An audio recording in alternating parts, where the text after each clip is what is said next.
എന്താ ചെയ്യാമേ ദൈവത്തെ സ്നേഹം കിട്ടിയത് മുഴുവനും തൊലച്ചോ? മനോഹരമേ നിന്റെ വണ്ടി എവിടെ? വണ്ടി വീട്ടിൽ കൊണ്ടുവന്നിട്ടോന്ന് സന്തതം കാണുന്നു ഞാൻ.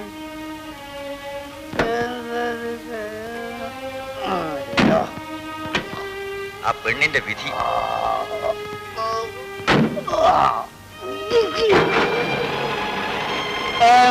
ജയമേ ദൈവം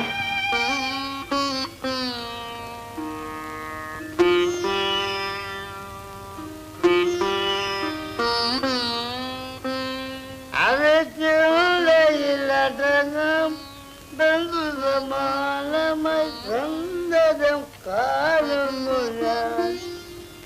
അത് ചിന്തയിലടങ്ങും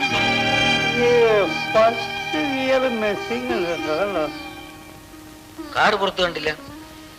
ആ പെട്രോൾ ബങ്കിൽ ഇട്ടിട്ടാവും അഭിഷേകത്തിന് പോയത്.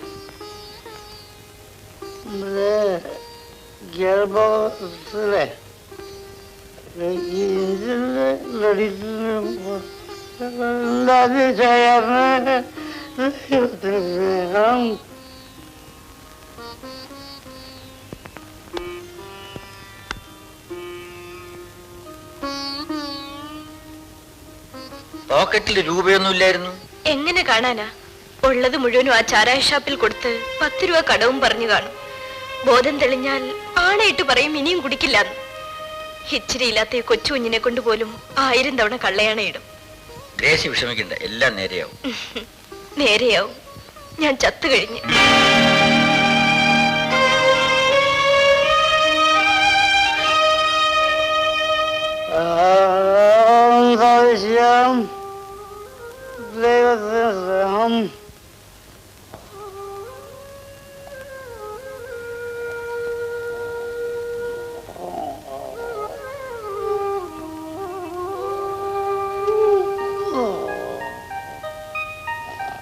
ഹൈഡ്രജന്റെ ആദേശം സോഡിയത്തിനും പൊട്ടാസ്യത്തിനും ജലവുമായുള്ള പ്രവർത്തനം നിങ്ങൾ കണ്ടുവല്ലോ. സോഡിയം ജലോപരിതലത്തിൽ ഉരുകി ഉരുണ്ട് ഓടി നടന്ന് ഹൈഡ്രജനെ സ്വതന്ത്രമാക്കുകയും ലായനിയിൽ സോഡിയം ഹൈഡ്രോക്സൈഡ് ഉണ്ടാകുകയും ചെയ്യുന്നു.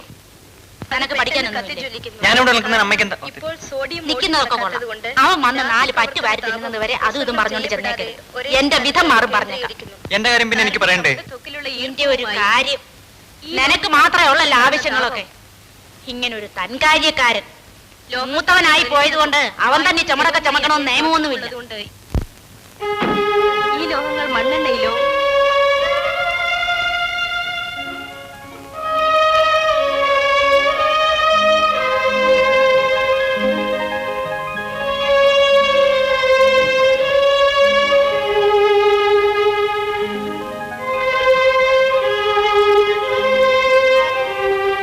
അമ്മ, ഞാനിന്ന് കുളിക്കുന്നില്ല.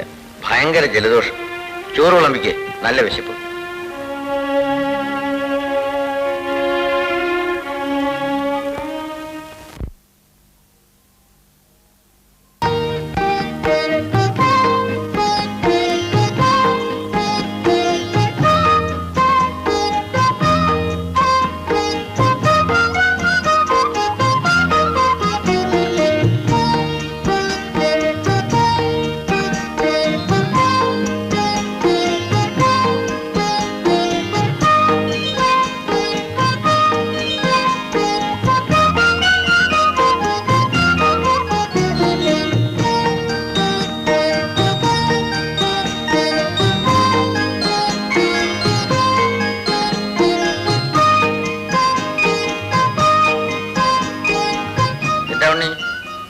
ഒന്നുമില്ല, നീ ചോറ് വാരി ഉണ്ണ. നീ പോയി കിടന്ന് ഉറങ്ങടാ. അമ്മ എന്തിനാ വഴക്ക് പറയുന്നേ? നീ കാര്യം പറ. ഉണ്ണിയേട്ടന് ഗൈഡ് വാങ്ങണം പോലും. ഗൈഡോ? നിനക്കെന്തിനാ ഗൈഡ്? നിനക്ക് എല്ലാത്തിനും ടെക്സ്റ്റ് ബുക്ക് ഉണ്ടല്ലോ. ഗൈഡ് കൂടി ഉണ്ടെങ്കിൽ ഉണ്ണി, പഠിക്കാതെ കാള കളിച്ച് നടക്കുന്ന പിള്ളേർക്കല്ലേ ഗൈഡ്? നിനക്കെന്തിനാ ഗൈഡ്? അത് മാത്രമല്ല, വേറൊരു കാര്യം കൂടി. അതെന്താ? അവന്റെ തല. സാരമില്ല, നീ പറ. എന്റെ ക്ലാസ്സിലെ സ്റ്റുഡൻസ് എക്സ്കർഷൻ പോകുന്നു.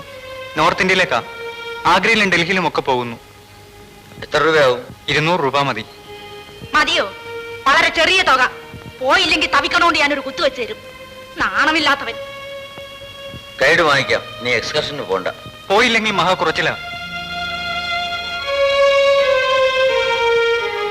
കാറിന്റെ ഈ മാസത്തെ ഗഡു അടച്ചിട്ടില്ല. പെട്രോൾ ബങ്കിലായി 100-300 രൂപ കടം. നിനക്കറിയില്ല എന്റെ പ്രയാസം.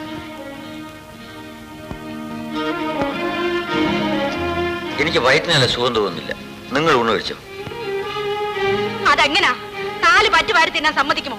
ഇതും കൂടെ നീ തിന്നടാ. ഇന്നും ചേച്ചി വന്ന് വഴക്കുണ്ടാക്കി. അവൾ എന്റെ മുഖത്ത് നോക്കി പറയുന്നു, നിവർത്തിയില്ലെങ്കിൽ പോയി തൂങ്ങിച്ചാവാൻ. അവിടെ ഒരു 5000 ഉലുവ. അവൾക്ക് നമ്മളോടല്ലേ തട്ടിക്കയറാൻ പറ്റൂ.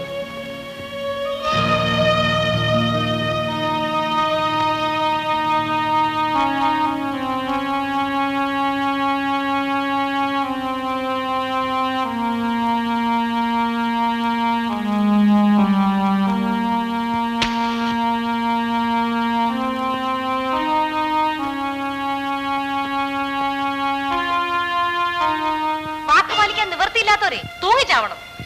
ഒന്നിനും കൊള്ളിക്കാത്ത ഒരു പുളുന്നാന്റെ തലയിൽ എന്നെ കെട്ടിവെച്ചതും പോരാ, അങ്ങേർക്ക് കൊടുക്കാമെന്ന് പറഞ്ഞു വിട്ട് കൊടുക്കത്തുമില്ല. അല്ലേ? ഇത് കൊള്ളാമല്ലോ. എടി ഒന്ന് പതുക്കെ പറ, അയൽക്കാർ കേൾക്കും. എല്ലാരും കേൾക്കട്ടെ. നിങ്ങളുടെ പൊന്നുമോന്റെ തനി ഗുണം എല്ലാരും അറിയട്ടെ.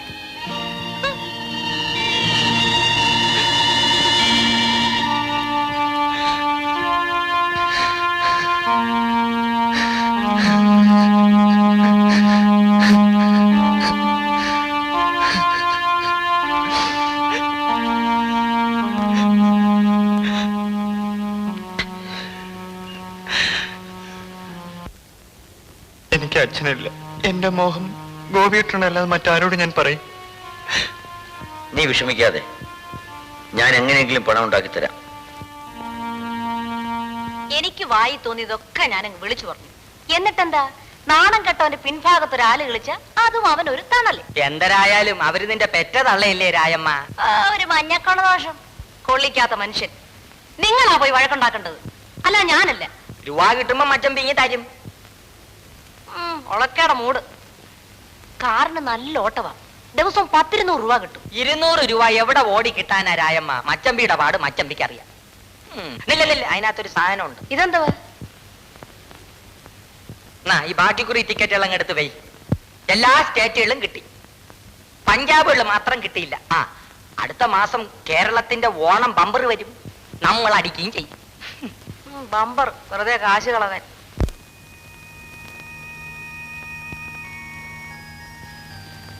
അമ്മ ഉറങ്ങില്ലേ? കിടന്നു, പക്ഷെ ഉറക്കം വന്നില്ല. നിന്നെ പോലെ തന്നെ. എടുക്കാൻ പറ്റുന്ന ചുമടേ എടുക്കാവൂ, ഇല്ലെങ്കിൽ ഒടുവിൽ ദുഃഖിക്കേണ്ടി വരും. കേറേണ്ടടുത്ത് കേറിക്കഴിഞ്ഞാ ഏണി ചവിട്ടി താഴെയിടും. അതാ ലോക സ്വഭാവം. എന്നാലാവുന്നത് ഞാൻ ചെയ്യുന്നു. വരും വരാഴികളെ കുറിച്ച് ചിന്തിക്കുന്നില്ല. കടമകൾ മുഴുവൻ തീർന്നിട്ടാണോ നീ കല്യാണം കഴിക്കാൻ പോകുന്നത്? നിന്റെ പ്രായത്തിലുള്ള ചെറുപ്പക്കാർക്ക് പിള്ളേര് 2-3 ആയി. അമ്മ പറയുന്നതൊക്കെ എനിക്ക് മനസ്സിലാകുന്നുണ്ട്.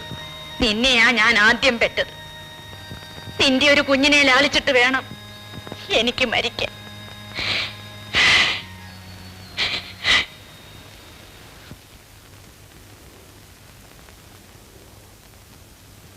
നിന്റെ ഒരു കുഞ്ഞിനെ ലാളിച്ചിട്ട് വേണം എനിക്ക് മരിക്കാൻ.